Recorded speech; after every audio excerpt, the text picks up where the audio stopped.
वाले समय में हम नई तारीखें और नए इतिहास माननीय सुखविंदर सिंह सुक्खू जी के नेतृत्व में देखेंगे। मैं बहुत से अधिकारियों से, जो अधिकारी बहुत अव्वल हैं, हिमाचल प्रदेश को चला रहे हैं, तो मैं वैसे ही पूछ लिया एक दिन किसी बड़े उच्च अधिकारी से जो इस वक्त में बड़ा ताकत रखते हैं सरकार के अंदर। मैंने कहा कैसा काम हो रहा है। उन्होंने कहा ईमानदारी से कहूँ, इस आदमी की जरूरत 10 साल पहले थी। जिस वक्त में ढर्रे से नीचे उतर गई है व्यवस्था, यही आदमी इस व्यवस्था को वापस ला सकता है। रिस्क लेता है,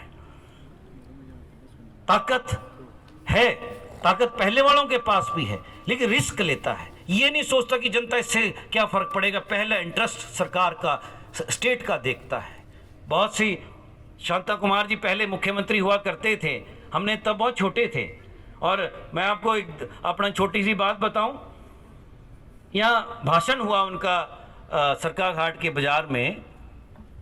हम तो मैट्रिक में थे, तो चाव था कि कोई रैली हो रही है, और चौहान साहब उस वक्त में बुलदवाड़ा से जो एस सीताराम जी वो प्रिंसिपल हुआ करते थे, और हम 3 4 5 लोग जो थे चुपके से क्या कहते हैं इसको, हाफ टाइम में वो वापस नहीं गए स्कूल, और हम अड़ गए उस रैली को सुनने। शांता कुमार जी को सुनने के लिए मूंगफली की रेडियो होती थी, वहाँ सुन लिया, और उनका अंदाज जो था वो बहुत बढ़िया था, और हमने भाषण सुना उनका, और वहाँ अटेंडेंस लगा दी। किसी ने कान भर दिए जाके कि बच्चे जो है वो भाषण सुन रहे हैं, रैली में चले गए।